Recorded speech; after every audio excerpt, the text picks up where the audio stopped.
सहनाववतु सहनौ भुनक्तु सह वीर्यं कर्वावहै तेजस्विनावधीतमस्मि मा विद्विषावहै। ॐ शान्ति शान्ति शान्तिः। गुरुर्ब्रह्मा गुरुर्विष्णुः गुरुर्देवो महेश्वरः गुरुः साक्षात् परब्रह्म तस्मै श्री गुरवे नमः। अहंकापुरे पुण्यभूमि पवित्र तिथेनामृत ज्ञानराजा सुपात्र तया आद्रवीता महापुण्यराशी। नमस्कार माझा सद्गुरु ज्ञानेश्वरासी। तुझा ऐकू येत होता. तुमकडे एकच आहे चालू, म्हणजे नको आहे आता बघूया. माझा पण येतोय का? तरी ऑपरेट केलेलं नव्हतं. कोणाचं तरी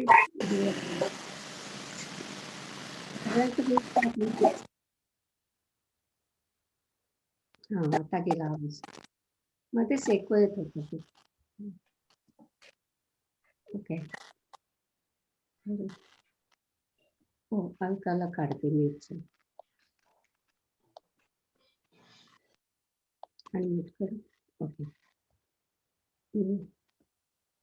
अंका तुझं पुन्हा म्यूट झालं.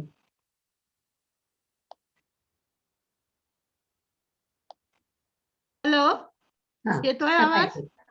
येतोय. वाचू आता? हो वाच. वाचू ना? हा. हो वाच. ज्ञानेश्वरी अध्याय 2 श्लोक 11 ते 27. श्लोक नंबर 11. भगवान श्री कृष्ण अर्जुनाला म्हणाले, मला तुझे बोलणे ऐकून आश्चर्य वाटते. तुझ्यातील अहंकारामुळे तुला असे वाटते की कौरवांना तू मारणार आहेस व तू त्यांच्या मरणाला जबाबदार आहेस. हा तुझा भ्रम आहे. या जगात जो जन्मला तो मरणारच व तू मारले नाहीस तरी हे मरणारच.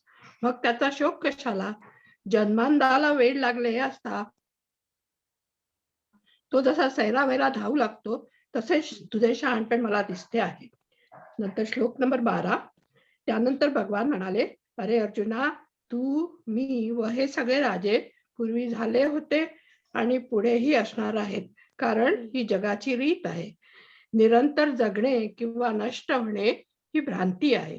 या भ्रांतीला वश झाल्याने जन्म मृत्यू अनुभवास येतात, कारण आत्मा तर अमर आहे. अरे हे बघ, पाण्यावर तरंग वारा आला की पाण्यावर तरंग उठतात आणि वारा थांबला की नाहीसे होतात. इथे कुठे जन्म मरणाचा प्रश्न आला? हे ज्ञानेश्वरीत लिहिलं आहे. नंतर श्लोक नंबर 13. जीवाला ज्याप्रमाणे बाल्य, तारुण्य आणि वार्धक्य आहे, त्याप्रमाणे आत्मा सुद्धा एक देह सोडून दुसऱ्या देहात जात असतो आणि म्हणूनच आत्मा नित्य आहे असे जाण.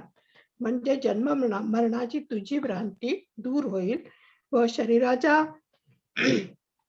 अनेक अवस्थातून जाताना शरीर नष्ट होत नाही, तसेच अनेक शरीरातून जाताना चैतन्य नष्ट होत नाही हे जाण.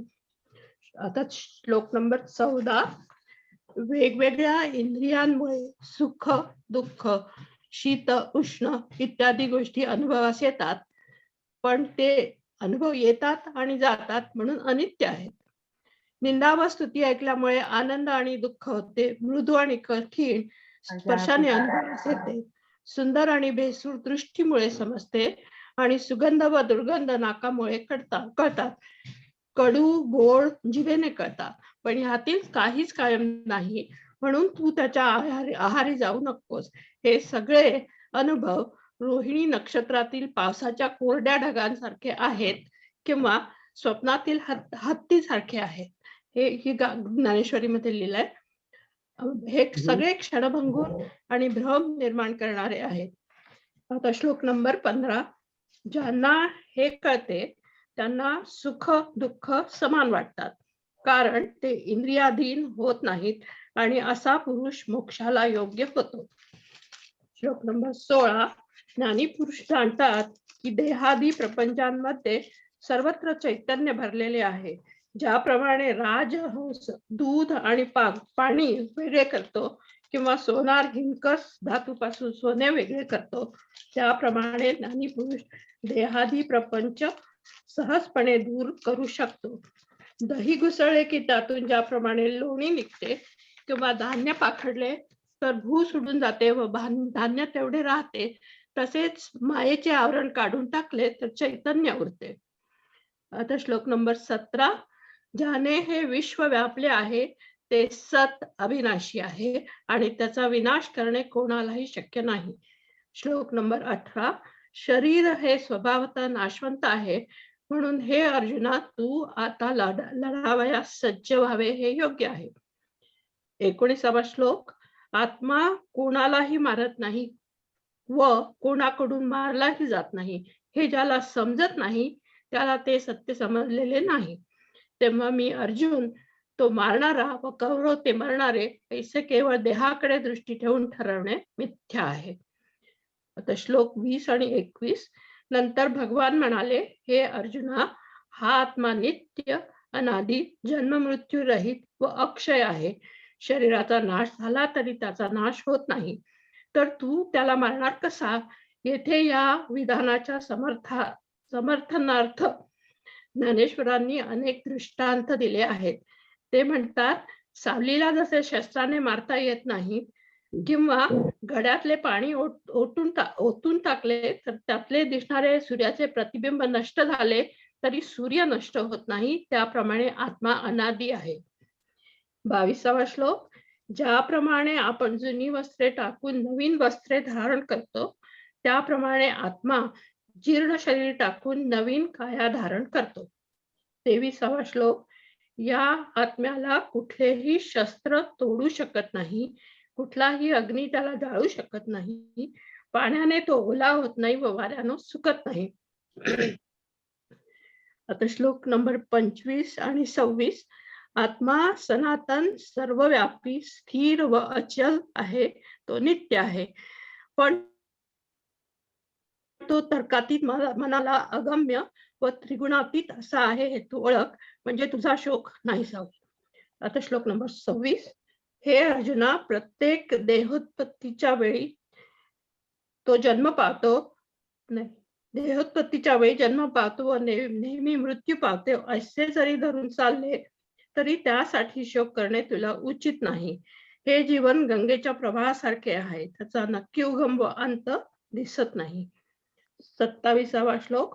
उत्पन्न झालेल्या प्रत्येकास निसंशय मृत्यू आहे व मेलेल्या प्रत्येक जीवाला निसंशय जन्म आहे.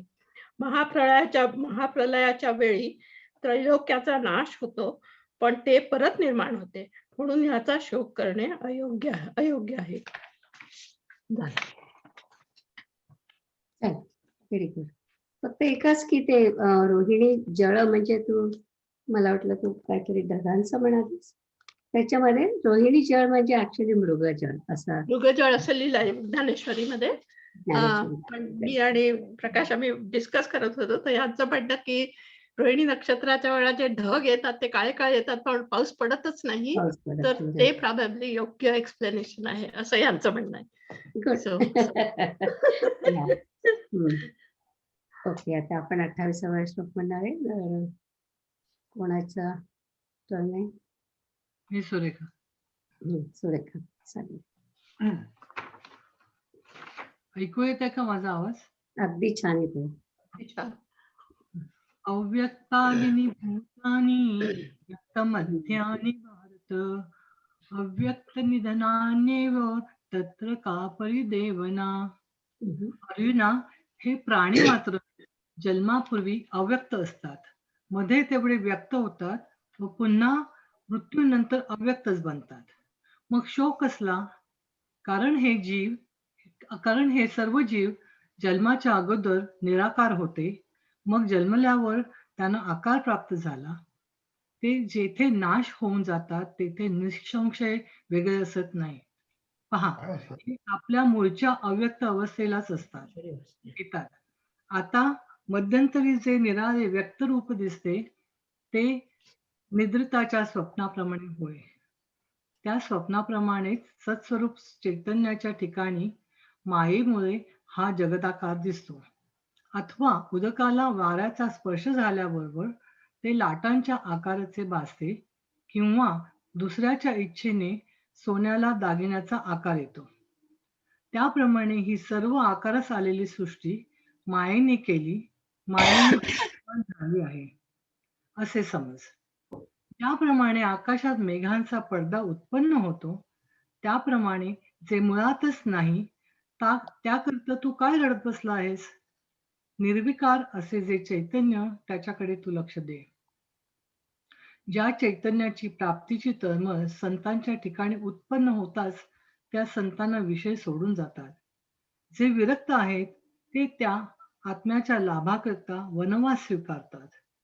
त्याच्यावर नजर ठेवून मोठाले मुनी ब्रह्मचर्याधिक व्रतांचे व तपांचे आचरण करतात.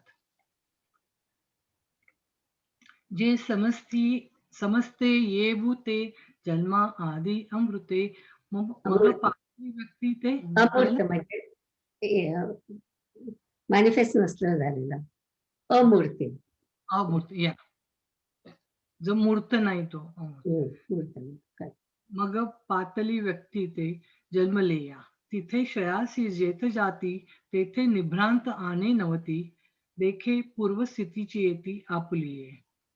येर मध्ये जे प्रतिभासे ते निद्रिता स्वप्न जैसे तैसा आकारू हा मायावशे सत्स्वरूपी. ना तरी पवने स्पर्शिले नीर पडियासी तरंगाकार का परापेक्षा अलंकार व्यक्ती कनकी. तैसे सकल हे मूर्त जाणपा मायाकारित जे जैसे आकाशी बिंबत अभ्रपटळ.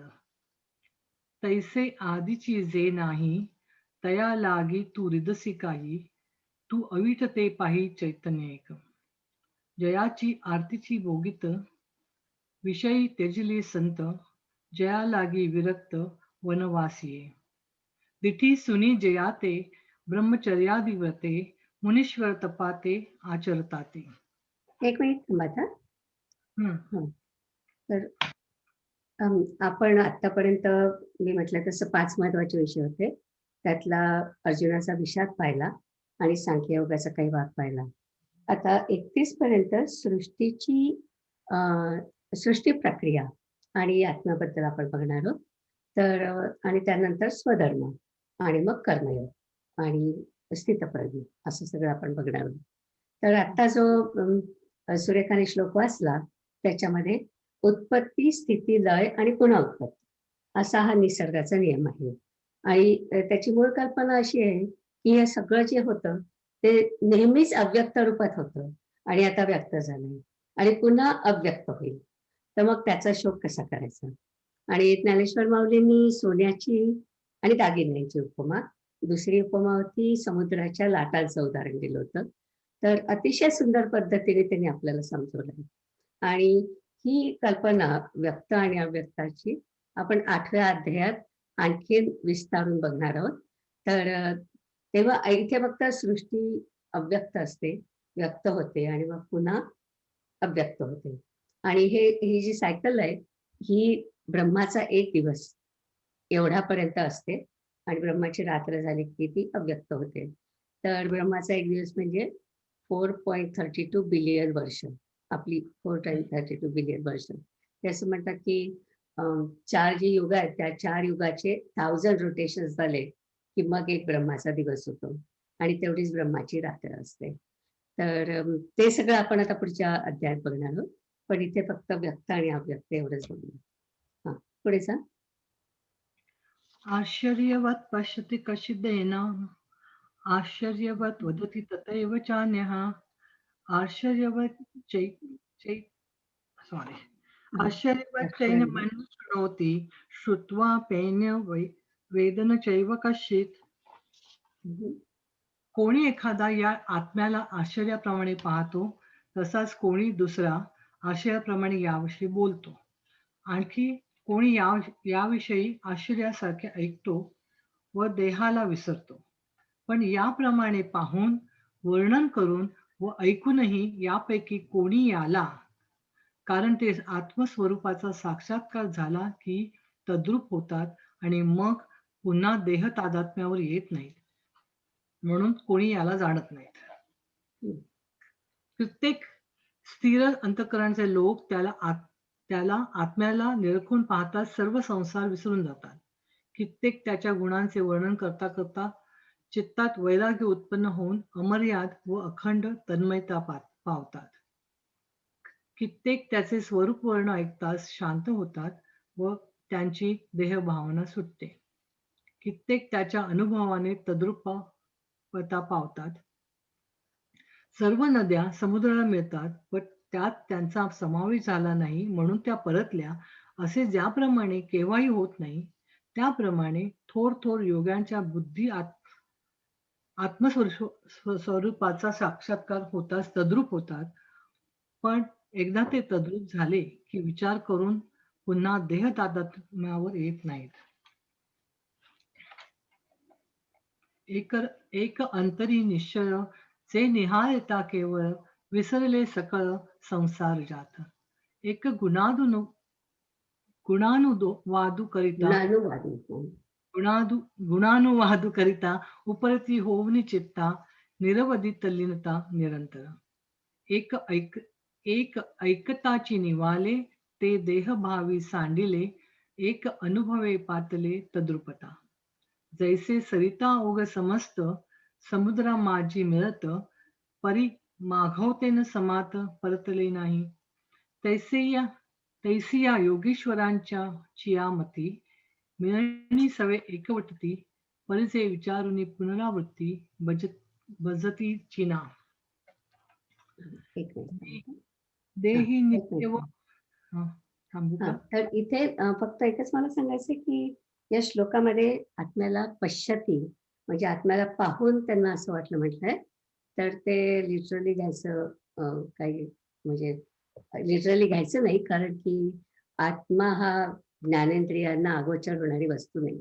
पाहून म्हणजे ज्यांना अनुभव येतो त्याचं आश्चर्य वाटतं, ते देहभान विसरतात, असाच अर्थ अभिप्रेत आहे. आणि तुकाराम महाराजांनी त्याचं खूप छान वर्णन केलंय, आनंदाचे डोही आनंद तरंग त्या गाण्यामध्ये. तर असे जे आत्मा साक्षात आत्मस्वरूपाला एकरूप होतात, आत्मसाक्षात्कार झाल्यावर ते पुन्हा देह तादात्म्यावर येत नाही, म्हणजे त्यांना देहाचं भान येत नाही. हे परमेश्वराशीच ते एकरूप झालेलं असतात. तर आपल्याला रमण महर्षींची कथा माहीतच आहे की त्यांच्या देहाचं काय होत होतं त्याचं त्यांना भानही नव्हतं. म्हणजे काही लोक इथे देहाने असले तरी व्यावहारिक जगाशी त्यांना काही देणं घेणं नसतं. जाऊया पुढे. हो. श्लोक 30.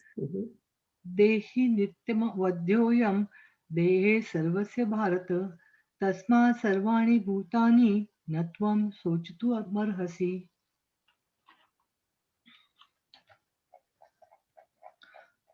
अर्जुना, सर्वांच्या देहामध्ये असलेला हा आत्मा सर्वदा अमर आहे, म्हणून कोणत्याही प्राण्याबद्दल शोक करण्यास तू योग्य नाहीस.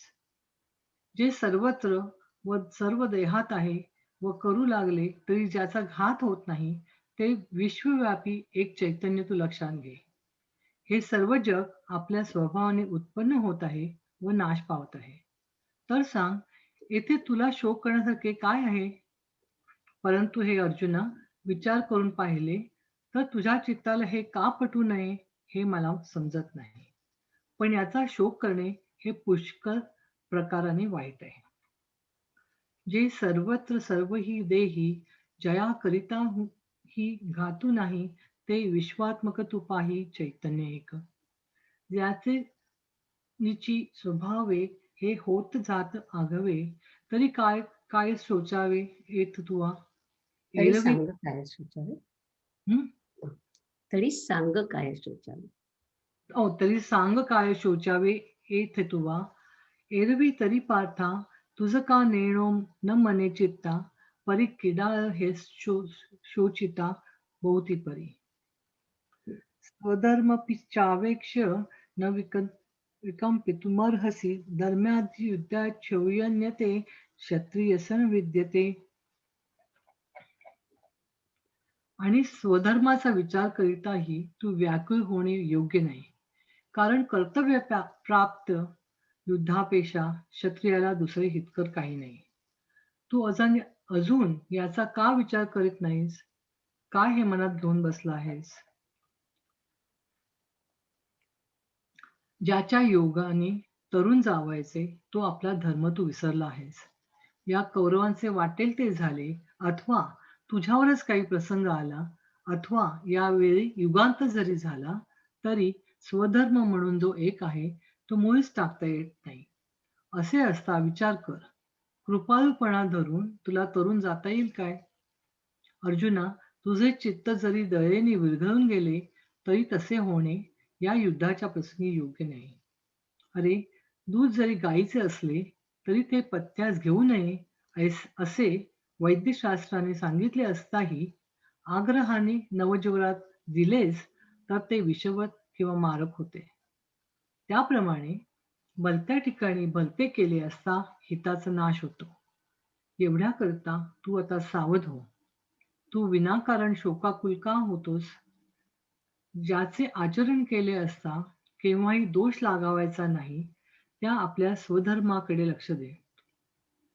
ज्याप्रमाणे सरळ रस्त्याने चालले असता मुळीच अपाय पोचत नाही, किंवा दिव्याच्या आधाराने चालले असता ठेच लागत नाही, त्याप्रमाणे पार्था स्वधर्माने वागले असता सर्व इच्छा सहज पुऱ्या होतात.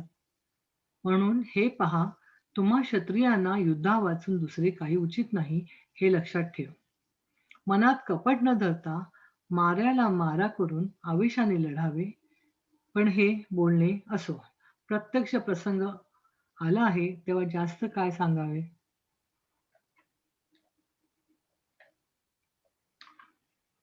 तू अजूनी का विचारसी, का हे चिंतित आमासी, स्वधर्म तो विसरलासी तरावे जेणे. या करवा भलते झाले, अथवा तुझसी काही पातले, की युगची हे बुडाले जरी येत, तरी स्वधर्म एक आहे तो सर्वथा त्याज्य नव्हे. मग तरीचील काय पाहे कृपाळपणे. अर्जुना, तुझे चित्त जरी जाहले द्रवीभूत तरी हे अनुचित संग्राम समय. अगा गोक्षीर जरी जाहले तरी पथ्यासी नाही म्हणतले, ऐसे निही विषय होय सुदले नवज्वरी देता. तैसे आणि आन करिता नाशू होईल हिता, म्हणून तू आता सावध होई. वायाची व्याकुळ काई आपुला निजधर्म पाही, जो आचारिता बाधू नाही कवणे काळी. जैसे मार्गेची चालता अपाऊ नपवे सर्वथा, का दीपाधारे वर्तता नाडरीचे. तयापरी पार्था स्वधर्मे राहटता, सकळ काम पूर्णता सहजे होय. म्हणून या लागी पाही तुम्हा क्षत्रिय आणिक काही संग्रामा वाचुनी नाही उचित जाणे. निष्कपटा होवावे, हुसीना घाई झुंजावे, हे असो काय सांगावे प्रत्यक्षावरी. छान. तर एक सांगायचं, 30व्या श्लोकामध्ये देही हा जो शब्द आहे तो गीतेमध्ये बऱ्याच वेळा वापरला जातो आणि त्याचे 2 अर्थ आहेत. देही म्हणजे देहात राहणारा, जो देहात राहतो तो देही. तर कधी कधी आत्म्याला म्हणतात आणि कधी कधी जीवाला म्हणतात. आणि आत्मा म्हणूनही वापरला जातो हा शब्द आणि कधी जीव म्हणूनही वापरला जातो. आणि अर्थातच इथे आत्मा या अर्थाने वापरलाय, कारण तो अवध्य आहे असं म्हटल्यामुळे. 31व्या श्लोकात पासून स्वधर्माबद्दल भगवान बोलतात आणि हा गीतेचा महत्वाचा विषय इथे सुरू होतोय. तर स्वधर्म, आणि मला त्यातली गाईच्या दुधाची उपमा फार आवडली. म्हणजे काय तुम्ही कोणाबद्दल दया दाखवणं वाईट नाहीये, दयेनेच तुमचं चित्त विरघळ केलं तरी वाईट नाहीये, पण कुठल्या भलत्या ठिकाणी भलतं करून नये.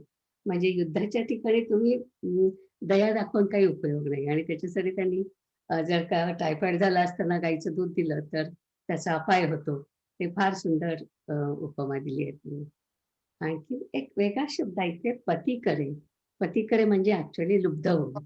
आणि मलाच खूप गमतीदार वाटला तो शब्द. नंतर 31 ते 37 आता आपण ज्या वाचणार आहोत ओव्या आणि श्लोक, त्याच्यामध्ये एकूण संदेश असा आहे की अर्जुना, तू स्वधर्माचं पालन कर, म्हणजे युद्ध कर. क्षत्रियाचा धर्म आहे, तर क्षत्रियाच्या धर्मामध्ये युद्ध हेच तुझं कर्तव्य आहे, आणि तसं केल्यास स्वर्गाचं दार तुझ्यासाठी सहजगत्या उघडेल. दुसरं म्हणजे तू युद्ध टाळलंस तर स्वधर्म आणि कीर्ती दोन्हीला मुकशील, आणि मग हे महारथी सगळे तुला तुच्छ मानतील. युद्धात मेलास तर स्वर्ग मिळेल, आणि जिंकलास तर पृथ्वीचं राज्य मिळेल. म्हणजे दोन्ही बाजूनी तू जिंकतोस ना. तर आणि 36व्या श्लोकात अर्जुनाचं ज्ञानेश्वरांनी अतिशय छान कौतुक केलंय, ते पण आपण बघणार आहोत. आणि सिंहाच्या गर्जनेने मनोमत्त हत्तीला धाक वाटतो, तसा कौरवांना तुझा धाक वाटतो, वगैरे वगैरे. तर इथपर्यंत आपण आता कंटिन्युअसली वाचू. 31 ते 37, सॉरी 32 ते 37. 32. 32. सुरू करू. हो. यदृच्छया चोपपन्नं स्वर्गद्वारमपावृतं सुखिनः क्षत्रिया पार्थ लभन्ते युद्धमीदृशम्. आणि पार्था, अशा प्रकारचे युद्ध म्हणजे सहजगत्या उघडलेले स्वर्गाचे द्वारच प्राप्त झाले आहे. भाग्यशाली क्षत्रियांनाच हे प्राप्त होते. अर्जुना, सांप्रतचे युद्ध पहा. हे कार्य म्हणजे जणू काय तुमचे दैवच फळले आहे, अथवा सर्व धर्माचा ठेवाच तुमच्या पुढे उघडा झालेला आहे. याला काय युद्ध म्हणावे? युद्धाच्या रूपाने हा मूर्तिमंत स्वर्गच अवतरला आहे, अथवा मूर्तिमंत तुझा प्रतापच हा उगवला आहे, अथवा तुझ्या गुणावर लुब्ध होऊन ही कीर्तीच उत्कट इच्छेने तुला वर्ण्याला आली आहे. क्षत्रियाने पुष्कळ पुण्य करावे, तेव्हा त्याला असे हे युद्ध करावयास मिळते. ज्याप्रमाणे वाटेने सहज जात असता ठेच लागावी व काय लागले म्हणून पाहावे, तो चिंतामणी आढळावा, अथवा जांभई देण्यासाठी तोंड उघडले असता अकस्मात अमृत येऊन त्यात पडावे, त्याचप्रमाणे हे धर्मयुद्ध अनायसे आलेले आहे असे समज.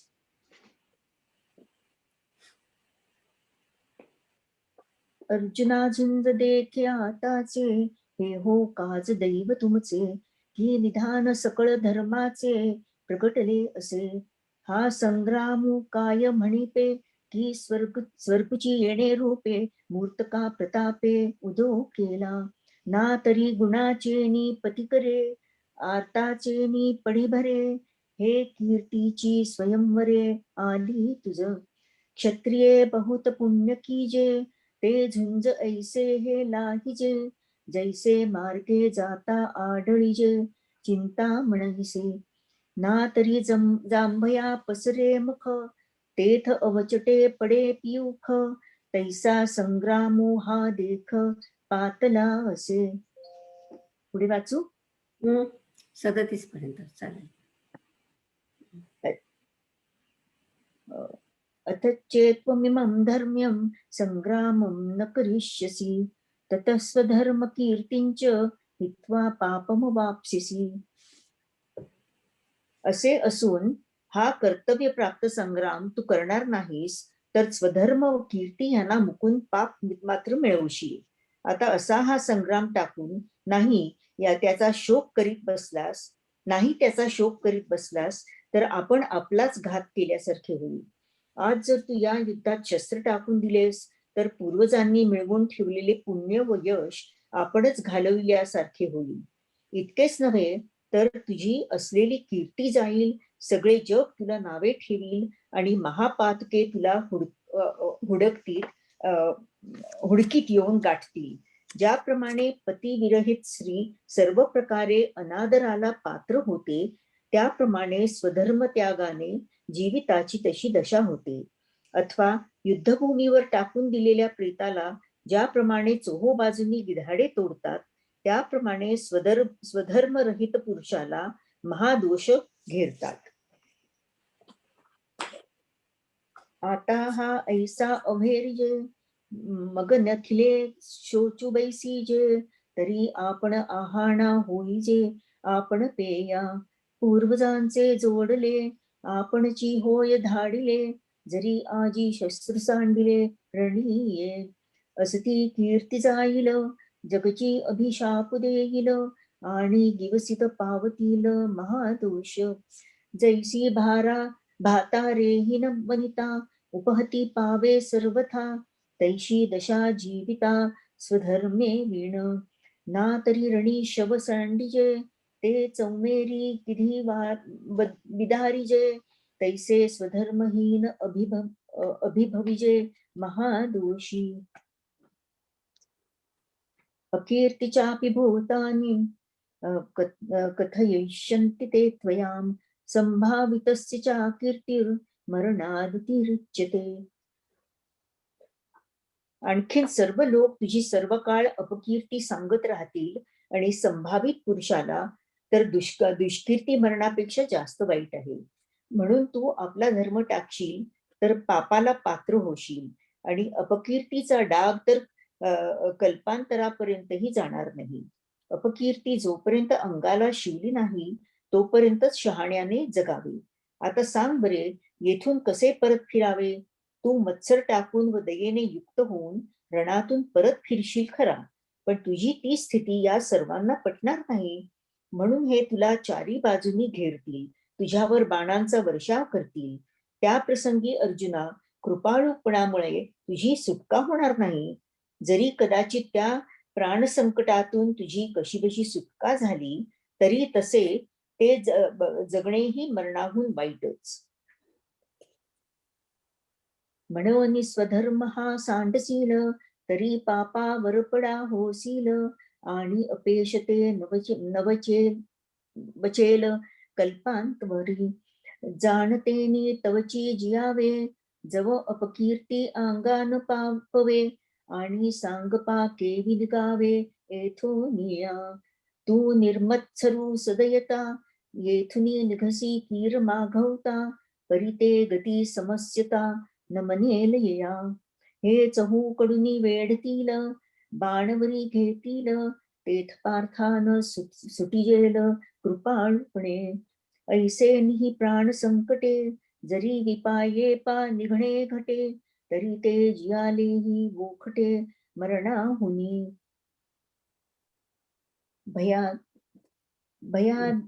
भयादृणादु परतं मंस्यन्ते त्वा महारथा, येषांच त्वं बहुमतो भूत्वा यास्यसि लाघवम्. भयामुळे तू रणातून परत केलास असे महारथी मानू लागतील.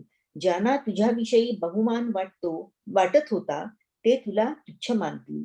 आणखीनही अर्जुना, एक गोष्टीचा विचार तू करीत नाहीस. येथे तू मोठ्या उत्साहाने लढण्याकरता म्हणून आलास, आणि आता जर दया उत्पन्न झाल्यामुळे परत फिरलास, तर अर्जुना, तुझे ते करणे या दुष्ट वैर्यांच्या मनाला खरे वाटेल का? सांग बरे मला. तू आणिकही एक विचारसी, एथ संभ्रमे झुंजो आलासी, आणि सकणवपणे निघालासी मागुता जरी. तरी तुझे ते अर्जुना, या वैर्या दुर्जना, का प्रत्यया येईल मना सांगे मज. अवाच्यवादांश्च बहून् वन्दिष्यन्ति तवाहिता, निंदत्तत्सव सामर्थ्यं ततो दुःखतरं मुक्तिम्. ते म्हणतील, हा पळाला रे पळाला. अर्जुन आम्हाला वर सांगायला सॉरी तुझे शत्रू.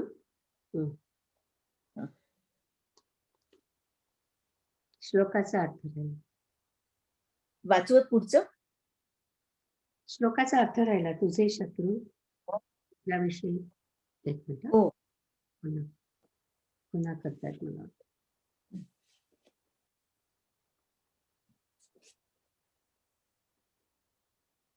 36वा श्लोक. मी ह्याच्यात वाचत होते म्हणून माझं लक्ष नव्हतं. चालेल चालेल, तुमचं वाचत चालेल. नाही नाही, थांबते ना हे लोड होईपर्यंत.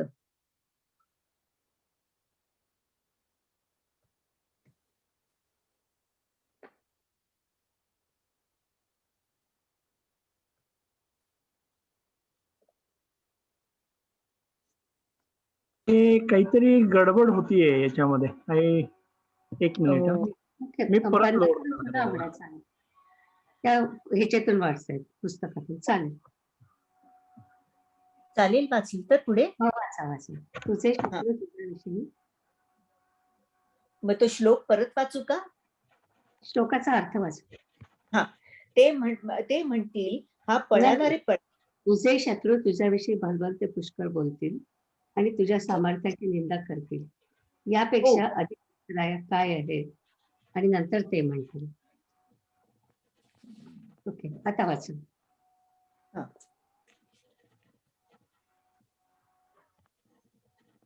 ते म्हणतील पळाडा वाचा. ते म्हणतील, पळाला रे पळाला, अर्जुन आम्हाला भ्याला. असा दोष तुझ्यावर राहिला तर ते चांगले का सांग.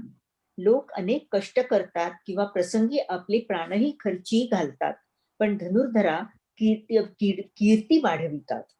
ती तुला अनायासे संपूर्ण लाभली आहे. आकाश हे ज्याप्रमाणे अद्वितीय आहे त्याप्रमाणे अनंत उपमारहित अशी तुझी कीर्ती आहे. तिन्ही लोकात तुझे गुण उत्तम म्हणून प्रसिद्ध आहेत. देशोदेशींचे राजे भाट बनून तुझी कीर्ती वाखाणतात. ती ऐकून यमादिकांनाही धास्ती पडते. अशी तुझी थोरवी भरीव असून गंगेसारखी निर्मल आहे. ती पाहून जगातील मी म्हणणारे वीर चकित होतात. तो तुझा अपूर्व पराक्रम ऐकून या सगळ्यांनी आपल्या जीवाची आशा सोडली आहे. ज्याप्रमाणे सिंहाच्या गर्जनेने मोदमत्त हत्तीला प्रलय काळ होतो, त्याप्रमाणे ह्या कौरवांना तुझा धाक बसला आहे. ज्याप्रमाणे पर्वत वज्राला किंवा सर्प गरुडाला समजतात, त्याप्रमाणे अर्जुना हे तुला नेहमी मानतात. जर तू न लढताच परत दिसशील तर तुझा तो मोठेपणा नाहीसा होईल आणि मग तुला हीनपणा येईल. आणि तू जरी पळून जाऊ लागलास तरी हे कौरव तुला जाऊ देणार नाही. तुला पकडून तुझी फजिती करतील आणि तू ऐकत असताना तुझी अमर्याद निंदा करतील. मग त्यावेळी तुझे हृदय विदीर्ण होईल. त्यापेक्षा आज शौर्याने का लढू नये? यांना जिंकलेस तर पृथ्वीच्या राज्याचा उपभोग घेशील. हे म्हणतील गेला रे गेला, अर्जुन आम्हा बिहाला. हा सांगे बोलू उरला, निका काही. लोक सायाचे करुणी बहुते, का वेचिती आपुली जीविते. वेचिती आली आपुली जीविते, परी वाढविती कीर्ती ते धनुर्धरा. ते तुझ अनायासे अनकळत जोडली असे, हे अद्वितीय जैसे गगन आहे. तैसी कीर्ती निस्सीम तुझा ठाई निरुपमा. तुझे गुण उत्तम तेही लोकी. दिगंतीचे भूपती भाट होऊनी वाखणती. जे ऐकिलिया दचकती कृतांतादिक. ऐसा महिमा घनवट गंगा तैसी चोखट. जया देखी जगी सुभट वाट जावी. ते पौरुष तुझे अद्भुत ऐकून या हे समस्त. जाहले आथी विरक्त जीवी तेसी. जैसा सिंहाची हाका युगांत होय मदमुखा. तैसा कौरवा अशेखा ढाकू तुझा. जैसे पर्वत वज्राते ना तरी सर्प गरुडाते. तैसे अर्जुना हे तू ते मानिती सदा. ते अगाधपणे जाईल मग हिणावो अंगा येईल. जरी मागुता निघसील न झुंजतची. आणि हे पळता पळो नेरिती धरुणी अवकळा करीती. न गणित कुटी बोलती ऐकता तुझ. मग ते वेळी हिये फुटावे आता लाठेपणे का न झुंजावे. हे जिंकले तरी भोगावे पृथ्वी तळ.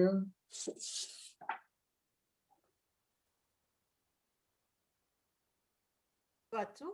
वाचा. हतो वा प्राप्स्यसि स्वर्गै जित्वा वा भोक्ष्यसे महिं. तस्मादुत्तिष्ठ कौन्तेय युद्धाय कृतनिश्चयः. मारला गेलास तर स्वर्गाला प्राप्त होशील अथवा जय मिळविलास तर पृथ्वी भोगशील. म्हणून हे अर्जुना दृढ निश्चय करून युद्धाला उभा राहा. अथवा या समरांगणावर युद्ध करताना प्राण खर्ची पडले तर स्वर्गातील सुख तुला त्रासा वाचून प्राप्त होईल. एवढ्याकरता अर्जुना, या गोष्टीचा विचार करीत बसू नकोस. आता हे धनुष्य घेऊन उठ आणि लवकर युद्धाला आरंभ कर. पहा, या स्वधर्माचे आचरण केले असता असलेली पापे नाहीशी होतात. मग हे युद्ध केल्याने पातक लागेल ही भ्रांती या ठिकाणी तुझ्या चित्तात कशी आली? अर्जुना, सांग, नावेने कोणी बुडेल का? किंवा चांगल्या वाटेने जाताना ठेच लागेल का? पण कदाचित नीट चालता येत नसेल तर तेही होईल. दूधच, पण जर विषासह सेवन केले तरच त्याने मरण येईल. त्याचप्रमाणे फलाशेने स्वधर्मापासून दोष लागतो. म्हणून पार्था, सर्व प्रकारे फलाशा सोडून क्षत्रियांच्या धर्माप्रमाणे युद्ध कर, म्हणजे तुला पाप मुळीच लागणार नाही. ना तरी रणी येथ झुंजता वेचले जीवित, तरी स्वर्ग सुख अनकळित पावसील. म्हणून ये गोठी विचारू न करी किरीटी, आता धनुष्य घेऊनी उठी झुंजे वेगी. देखे स्वधर्मू हा आचरता, दोषुनासे असता, तुझ भ्रांती हे कवण चित्ता येथ पातकाची. सांगे प्लवेची काय बुडीजे, का मार्गी जाता आढळीजे, परिविपाये चालो नेणीजे, तरी तेही घडे.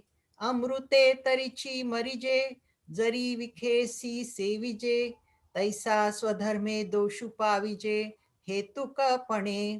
म्हणोनी तुझ पार्था हेतु सांडोनी सर्वथा, क्षात्रवृत्ती झुंजता पाप नाही. पुढचं वाचू? हम्म. पुढचा वाचू? हो, वाच. सुख- शोभाताई, खूप छान वाचलं. मला सांगायचं राहिलं मध्ये.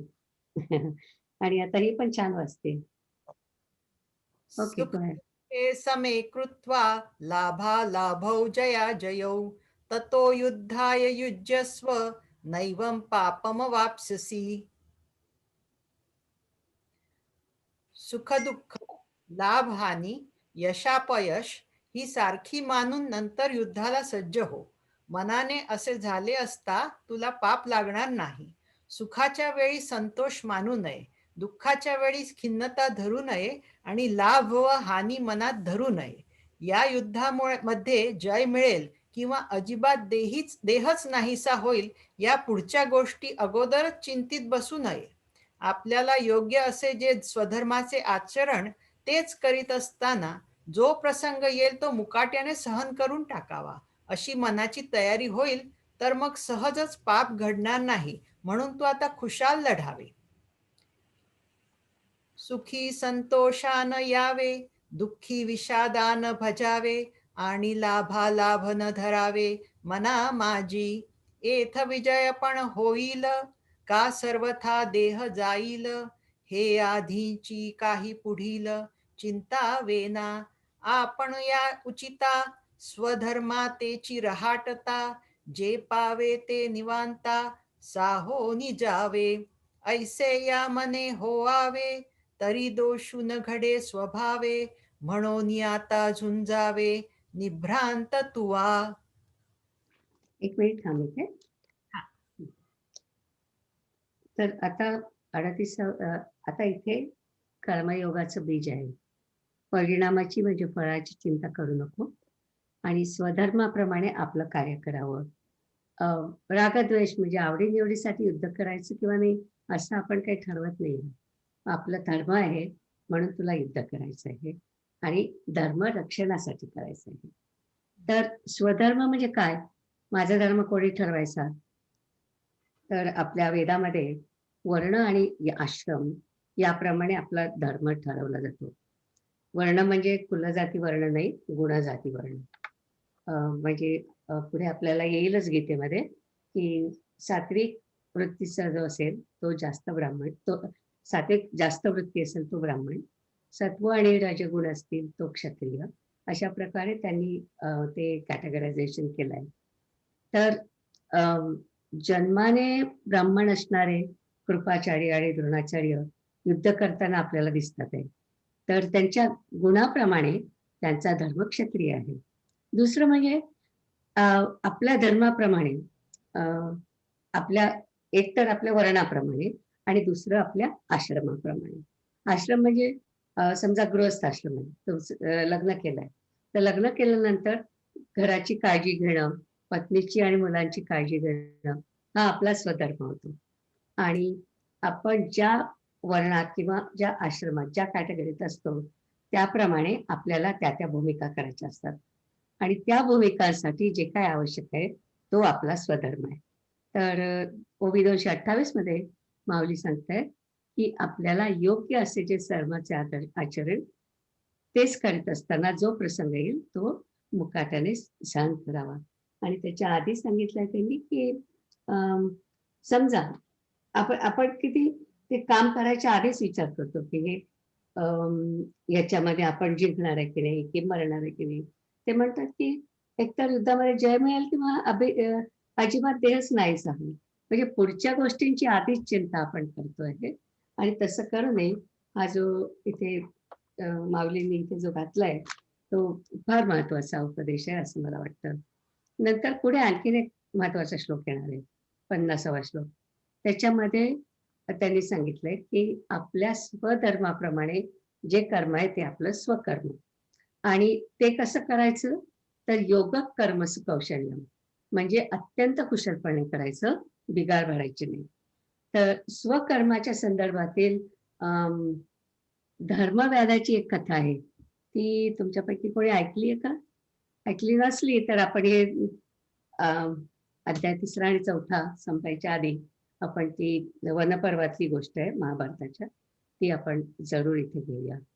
तर त्याच्यामध्ये खूप छान त्यांनी एक्सप्लेनेशन दिलंय की स्वकर्म म्हणजे काय आणि स्वकर्माचं काय महत्व असतं ते. तर ती आपण एकदा जेव्हा आपल्याला वेळ मिळेल तेव्हा आपण ती गोष्ट घेऊ. आता 39वा श्लोक ना. होय. एषा ते विहिता सांख्ये बुद्धिर्योगे त्विमां शृणु बुद्ध्या युक्तो यया पार्थ कर्मबंधम प्रहास्यसी. याप्रमाणे सांख्यविषयक बुद्धी तुला सांगितली. आता कर्मयोगातील बुद्धी ऐक. अर्जुना, ती प्राप्त झाली असता तू कर्मबंधनापासून मुक्त होशील. येथपर्यंत तुला हा ज्ञानमार्ग थोडक्यात सांगितला. आता निष्काम कर्ममार्ग निश्चित सांगतो, तो तू ऐक. अर्जुना, निष्काम कर्मयोगातील बुद्धी ज्याला साधली त्याला कर्मबंध मुळीच बाधत नाही. ज्याप्रमाणे वज्रासारखे चिलखत अंगात घातले असता शस्त्रांची वृष्टी सहन करता येते, इतकेच नव्हे तर त्या शस्त्रांचा अंगाला स्पर्शही न होता विजयी होऊन राहता येते. हे सांख्यस्थिती मुकुलित सांगितली तुझ येथ. आता बुद्धियोगो निश्चित अवधारी पा. जया बुद्धियुक्ता जहालिया पार्था कर्मबंधू सर्वथा बांधू न पवे. जैसे वज्र कवच लेईजे मग शस्त्रांचा वर्षावी साहिजे. परिजैतिसे उरिजे अचुंबिता. पुढे चालेल. दिस इज फाईन. विक्रम 40वा श्लोक. हो म्हणतो, एक मिनिट. ओ सॉरी. 40 पासून ना. हा हा. नेहाभिक्रम ऐकू येते ना.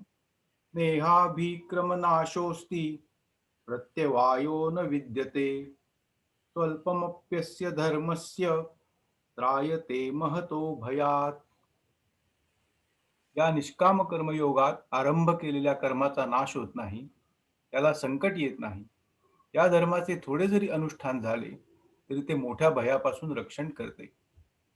त्याप्रमाणे ज्या कर्मयोगात पूर्वीपासून चालत आलेले कर्म शुद्धपणाने चालू राहिलेले दिसून येते, त्या कर्मयोगातील इहलोकातील भोगांचा नाश तर होत नाहीच आणि मोक्ष तर ठेवलेलाच आहे. कर्माच्या आधाराने वागावे, पण त्या कर्माच्या फळावर नजर ठेवू नये. ज्याप्रमाणे मंत्र जाणणाऱ्याला भूताची बाधा होत नाही, त्याप्रमाणे सुबुद्धी अर्थात अनासक्तपणे कर्म करण्याची बुद्धी एकदा पूर्णपणे आपलीशी झाली म्हणजे हा उपाधीत असूनही उपाधी त्याला बाधा करू शकत नाही. ज्या बुद्धीत पुण्य पापादी कर्मफलांचा प्रवेश होत नाही, जी सूक्ष्म व अतिनिश्चल झालेली असते व जिला 3 गुणांचा विटाळ नसतो, अर्जुना, ती बुद्धी पुण्याईच्या योगाने जर थोडीशी हृदयात प्रकट होईल तर संसाराचे सर्व भय नाहीसे होईल. तैसे ऐहिक तरीन नशे आणि मोक्षुतो उरला असे, चेत पूर्वानुक्रम दिसे सोखाळत. कर्माधारे रहाटी जे, परिकर्म फळ न निरीक्षिजे, जैसा मंत्रज्ञ न बधिजे भूत बाधा. या परी जे सुबुद्धी आपुलाल्या निरवधी, हा असताची उपाधी आकळू न सके. जेथन संचरे पुण्य पाप, जे सूक्ष्मती निष्कंप, गुणत्रयादी लेप न लगती ते जेथ. अर्जुना ते पुण्यवशे, जरी अल्पची हृदयी बुद्धी प्रकाशे, तरी अशेषही नाशे संसार भय. हा, एक मिनिट थांबा. या श्लोकामध्ये अभिक्रमनाश हा शब्द महत्वाचा आहे. ह्याच्यामध्ये त्यांनी निष्काम कर्म आणि कर्मकांडातलं कर्म याच्यामध्ये काय फरक आहे ते आपल्याला सांगितलंय. तर कर्मकांड जेव्हा तुम्ही करता, समजा तुम्ही एखादा यज्ञ करताय आणि तुम्ही एखादी चूक केली त्याच्यामध्ये, तर तुम्हाला त्या यज्ञाचं पुण्य मिळत नाही. पण म्हणजे तुम्ही काय आतापर्यंत जे काय केलंय ते सगळं पाण्यात जातं. पण निष्काम कर्मयोगात तसं घडत नाही. तुम्ही जेव्हा फळाची अपेक्षा न करता ईश्वरार्पण बुद्धीने कर्म करताय आणि समजा ते बरोबर नाही झालं तर तुम्हाला पाप लागत नाही, मोक्ष मिळेलच. आणि त्याच्यामध्ये त्यांनी म्हटलं स्वल्पम अपि, अगदी थोडं जरी कर्मयोग म्हणून केलं तरी संसाराची भीती कमी होते. आणि असं कर्म केल्याने आपली अंतःकरण शुद्धी होते आणि तुम्हाला ब्रह्मज्ञानाचा मार्ग दिसतो, असं शंकराचार्यांनी म्हटलंय. आरंभ केलेल्या कर्माचा नाश होत नाही. कर्मकांडातले कर्म आणि आपल्या वर्ण आश्रमाप्रमाणे आपण केलेले निष्काम कर्म यातला हा फरक आहे की कर्मकांडातले कर्म तुम्ही जेव्हा करता तेव्हा जर का तुमच्या हातून चूक झाली तर अभिक्रम नाश होतो आणि निष्काम कर्म यामध्ये अभिक्रम नाश होत नाही, असं त्यांनी सांगितलं. जाऊया पुढे. हो. व्यवसायात्मिका बुद्धिर एकेह कुरु नंदन, बहुशाखा ह्यनंताश्च बुद्ध्यो व्यवसायिनाम. हे अर्जुना, येथे निश्चयात्मक ईश्वरनिष्ठ बुद्धी एकच आहे. जे अनिश्चित आहेत त्यांना मात्र अनेक भेदांनी युक्त अशा अनंत बुद्धी असतात. ज्याप्रमाणे दिव्याची ज्योत लहान खरी पण ती मोठा प्रकाश पाडते, त्याप्रमाणे या सद्बुद्धीला लहान म्हणता येत नाही. अर्जुना, विचार करण्यात पटाईत असलेले लोक या बुद्धीची पुष्कळ प्रकारे इच्छा करतात, कारण एकंदर सृष्टीत ही सद्बुद्धी दुर्लभ आहे. ज्याप्रमाणे इतर वस्तू हव्या तितक्या मिळतात पण परीस तसा मिळत नाही किंवा अमृताचा थेंब मिळण्यास तसाच दैवयोग लागतो, त्याचप्रमाणे परमात्मा हाच जिचे अंतिम ध्येय आहे ती सद्बुद्धी दुर्लभ आहे. गंगेला ज्याप्रमाणे समुद्रा वाचून निखालस अर्थात खरोखर अन्य गती नाही, त्याचप्रमाणे तिला ईश्वरा वाचून अन्य आश्रयस्थान नाही. हीच जगात फक्त एक सद्बुद्धी आहे पहा. त्या सद्बुद्धीहून अन्य जी बुद्धी ती दुर्बुद्धी होय. ती अनेक प्रकारे विकार पावते. ते अविचारी असतात, तेच तिच्या ठिकाणी नेहमी रममाण होतात. म्हणून पार्था, त्यांना स्वर्ग, संसार आणि नरक हे प्राप्त होतात, पण त्यांना आत्मसुखाचे मुळीच दर्शन होत नाही. जैसी दीपकळिका धाकुटी, परिबहु तेजा ते प्रगटी, तैसी सद्बुद्धी हे थेकुटी म्हणो नये.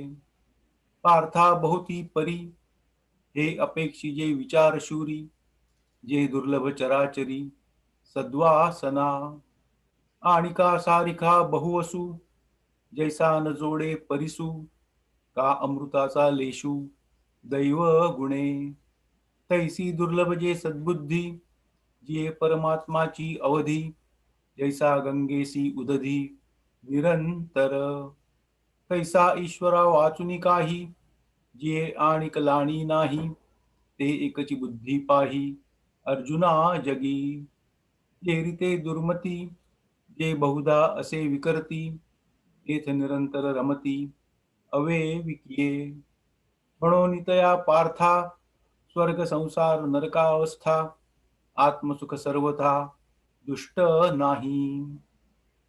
ओके. या श्लोकामध्ये व्यवसायात्मिका बुद्धी महत्वाचा शब्द.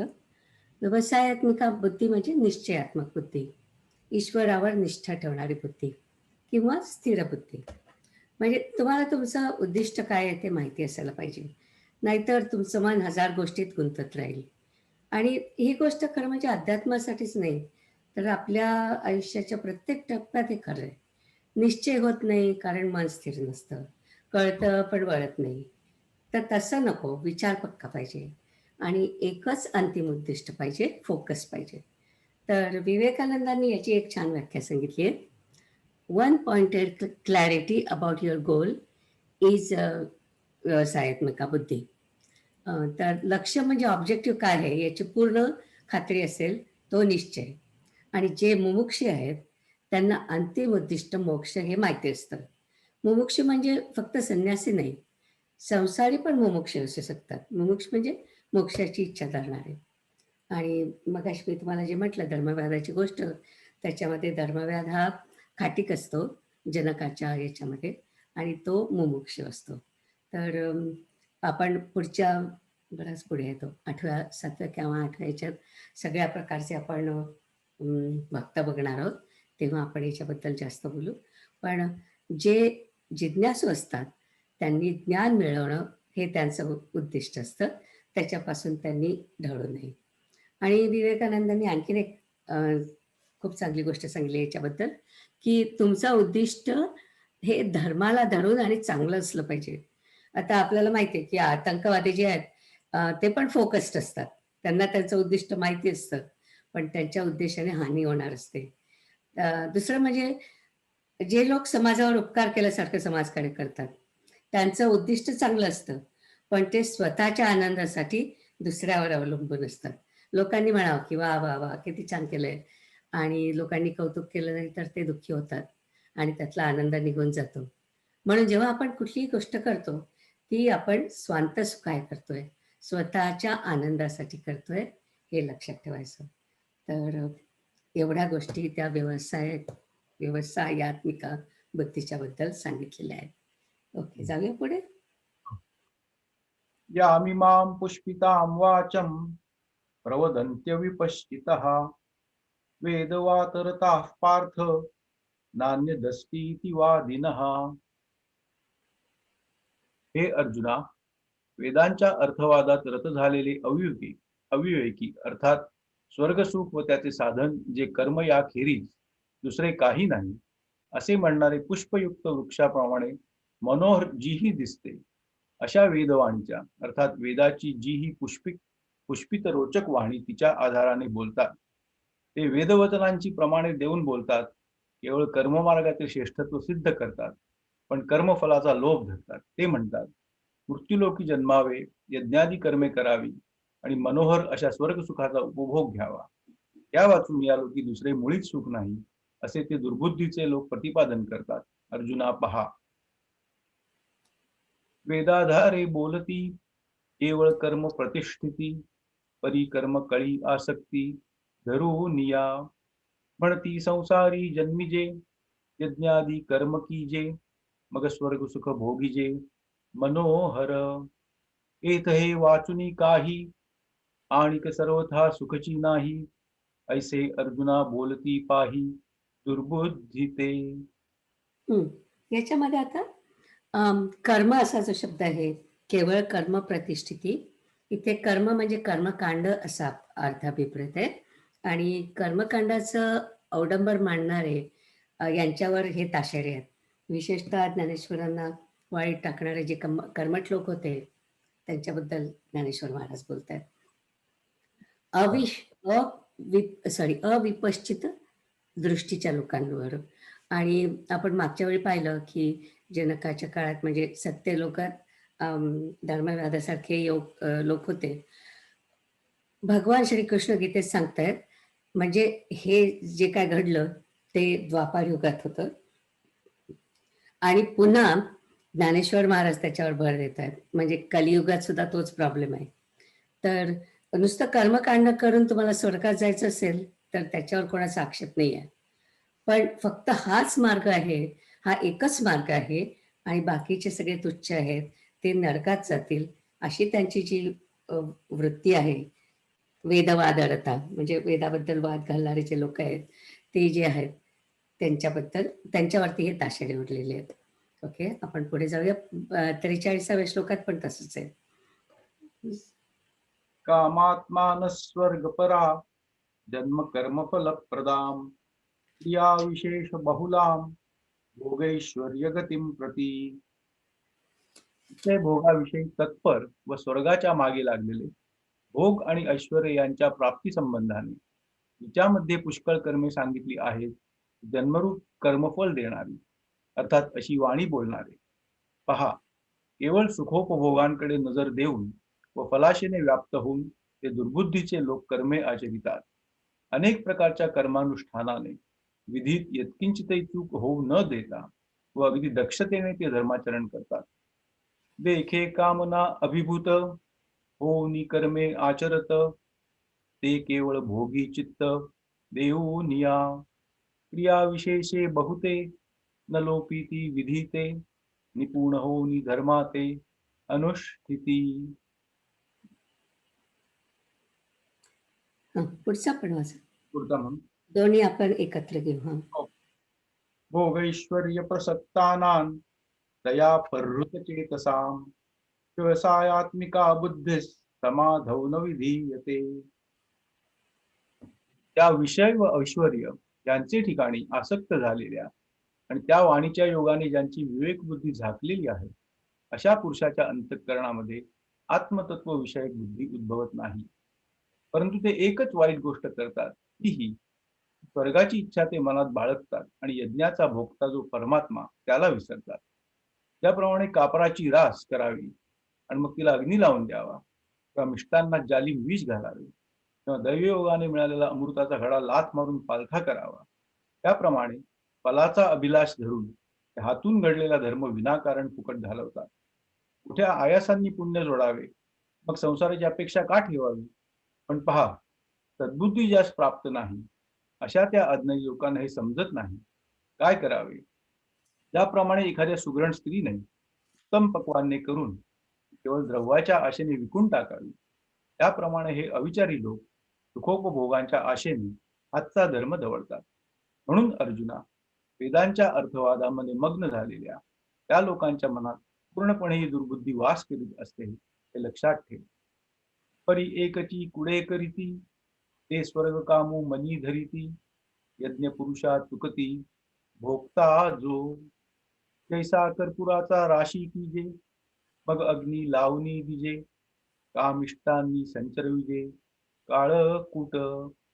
दैवे अमृतकुंभ जोडला, तो पाथे हाणुनी उलंडिला, तैसा नाशिकी धर्मू निपजला हेतुकपणे.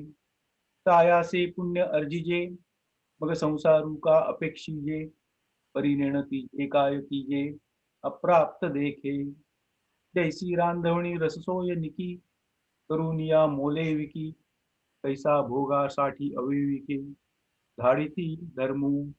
म्हणून हे पार्था, दुर्बुद्धी देख सर्वथा, तया वेद वादरता मनी वसे. खूप छान वाचताय तुम्ही. तर ज्ञानेश्वर महाराजांनी या ओव्यांमध्ये वेगवेगळ्या उपमा देऊन हे सगळे मुद्दे विस्तारित केले आहेत आणि त्यातून जे ज्ञान आतापर्यंत उच्च ब्राह्मण वर्गाने आपल्याकडेच ठेवलं होतं ते समाजाच्या सर्व स्तरांपर्यंत पोहोचवलं. आपल्याला माहिती आहे की ज्ञानेश्वरांच्या वडिलांना व पूर्ण कुटुंबाला समाजाच्या उच्चभ्रू लोकांनी जी वागणूक दिली, त्यामुळे ज्ञानेश्वरांना हे ज्ञान बहुजन समाजापर्यंत पोहोचवण्याची वाटलेली कळकळ आपल्याला याच्यातून दिसून येते. याच्यातले 2 शब्द वेदवादरता, म्हणजे जो कर्मकांडातच बुडालेला आहे आणि माझाच मार्ग योग्य आहे असा वाद घालतो तो. विपश्चित, विपश्चित म्हणजे ज्यांची स्वच्छ दृष्टी येते आणि मग इथे त्यांना अविपश्चित म्हटलंय, म्हणजे जे स्पष्ट गोष्टी पाहू शकत नाही, धर्मांधता असते. आता स्वर्गात जाण्यासाठी कर्मकांड करतात, पण स्वर्गसुख हे तात्पुरतं असतं हे विसरतात. माहिती आहे, हे मला पण माहिती नव्हतं खूप वर्ष, की तुम्ही जितकं पुण्य करता, समजा एवढं से 10 पुण्य आहे तुमच्याकडे, तर तेवढं पुण्य संपलं की स्वर्गातून तुम्ही परत येता. आणि हे मला माहिती नव्हतं. आणि ते समजा ते आपले 7 स्वर्ग आहेत आणि 7 पाताळ आहेत. तर भू, भुवः, स्वः, महः, जनः, तपः आणि सत्यम. तर तुम्ही किती पुण्य केले त्याप्रमाणे तुम्ही कोणत्या स्वर्गात पोहोचता असं गणित आहे. आणि एक स्वर्ग दुसऱ्यापासून किती दूर आहे त्याचंही खूप मोजमाप आहे. आणि भुव हा पृथ्वी आणि भुव हा पृथ्वी आणि सूर्यामधला भाग, आणि स्वह हा सूर्य आणि ध्रुवामधला भाग, आणि मह हा ध्रुवापासून 10 पट दूर वगैरे, इत्यादी इत्यादी इत्यादी. आणि ब्रह्माची जी मुलं आहेत सनत कुमार, ती जनहवरती राहतात, आणि तपह जे आहे स्वर्ग त्याच्यावरती देव राहतात, आणि शेवटी सत्यमवरती ब्रह्मलोक राहतात, अशी आपल्या धर्मामध्ये कल्पना आहे. तर हे सगळे लोक स्वर्गात जाण्यासाठी आपलं जे काय कर्मकांड करतात, पण हे विसरतात की काय सगळं तात्पुरतं आहे. कारण तेवढं पुण्य संपलं की, जसं माझे स्वामीजी म्हणायचे की जसं आपण हवाईला जातो, पैसे संपले की परत येतो, तसं आहे ते की स्वर्गात जायचं, पुण्य संपलं की परत यायचं. आणि कामात मान म्हणजे वासनामय व्यक्ती, आणि अपवृत म्हणजे हरण केलेली, त्यांची बुद्धी, चेतसा म्हणजे बुद्धी, ज्यांची बुद्धी हरण केलेली असते त्यांचे म्हणजे त्यांचे विचार उथळ असतात, अशा लोकांचं हे वर्णन आहे. नंतर 43 आणि 44 मध्ये आपण पाहिलं की फलाशेने काम करणाऱ्यांना आत्मज्ञान मिळू शकत नाही असं त्यांनी सांगितलंय. आणि ओव्या 254 आणि 55 हा जो मेसेज आहे हा मूळ श्लोकामध्ये नाही आहे, पण त्या काळच्या सामाजिक परिस्थितीतून माऊलींनी ते घातलंय असं मला वाटतं. त्याच्यानंतर आणखीन एक गोष्ट सांगायची होती. वेद म्हणजे कर्मकांड फक्त भोगासाठी नाही, ऐश्वर्य आणि भोग या पलीकडे आपल्याला जायला पाहिजे, स्पिरिच्युअल ग्रोथ व्हायला पाहिजे, हे आपल्याला आता 45व्या श्लोकामध्ये सांगितलंय. तर आता 45वा बघू. त्रैगुण्या वेदा त्रैगुण्यो भवार्जुन, निर्द्वंद्वो नित्यसत्वस्थो, निर्योगक्षेम आत्मवान. हे अर्जुना, वेद त्रिगुणांचे प्रतिपादन करणारे आहेत. ते त्रिगुणातीत, द्वंद्वरहित, नित्य सत्वगुण संपन्न, योगक्षेमाची काळजी न करणारा आणि आत्मनिष्ठ हो. तू असे निसंशय समज की वेद हे सत्व, रज व तम या 3 गुणांनी व्याप्त आहेत, म्हणून त्यापैकी उपनिषदादी जे भाग आहेत ते सगळे सात्विक आहेत. आणि अर्जुना, केवळ स्वर्गसूचक अशा कर्माधिकांचे ज्यात निरूपण केलेले आहे ते बाकीचे वेदांचे भाग रज व तम या गुणांनी युक्त आहेत, म्हणून ते केवळ सुखदुःखाला कारण होणारे आहेत असे तू लक्षात ठेव, व त्यांच्या ठिकाणी कदाचित तुझे मन जाईल तर जाऊ देऊ नकोस. तू 3ही गुण टाकून दे, मी व माझे पण धरू नकोस, पण अंतःकरणात फक्त एक आत्मसुखाचा विसर पडू देऊ नकोस. मी गुणी आवृत्त हे वेद जाणे निभ्रांत, म्हणून उपनिषदादी समस्त सात्विक ते. रजतमात्मक देथ निरूपिजे कर्माधिक, हे केवळ स्वर्गसूचक धनुर्धरा. म्हणून तू जाण हे सुख दुःखासीच कारण, हेथ जणे अंतःकरण इगो तेसी. तू गुणत्रया ते अव्हेरी, माझे हे न करी, एक आत्मसुख अंतरी विसंब झणी. छान झालं आजचं वाचन. आता आपण श्लोक म्हणू आणि नंतर मग ज्यांना प्रश्न वगैरे असेल त्यांनी थांबा. संध्या.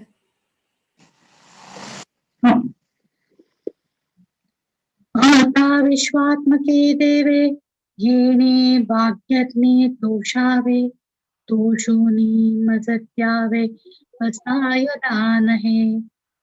जे खळाची व्यंकटी सांडो, तया सत्कर्मी रती वाढो भूता परस्परे पडो मैत्र जीवाचे दुरिताचे तिमिर जावो विश्वस्वधर्म सूर्ये पाहो जो जे वांछील तो ते लाहो प्राणी जात वर्षत सकळ मंगळी ईश्वर निष्ठांची मांदियाळी अनवरत भूमंडळी भेटतो भूताळ चला कल्पतरूंचे आरव चेतना चिंतामणीचे घाव बोलते जे अर्णव पियुषाचे चंद्रमे जे अलांछन मार्तंडचे तापहीन ते सर्वाही सता सज्जन सोय रे होतो किंबहुना सर्व सुखे पूर्ण होऊन तिही लोकी भजितो आदि पुरुषी अखंडित आणि ग्रंथोपजीविये विशेषी लोकीये दृष्टा दृष्ट विजये हुआ केजी येथ म्हणे श्री विश्वेश्वरावो हा होईल दान पसावो येणे बरे ज्ञान देवो सुखिया झाला ओम पूर्णमदः पूर्णमिदं पूर्णात् पूर्णमुदच्यते पूर्णस्य पूर्णमादाय पूर्णमेवावशिष्यते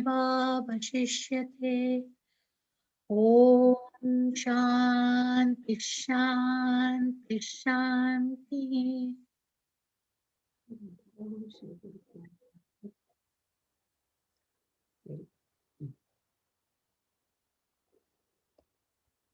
मला काही बोलायचे वृंदा छान वाचलंस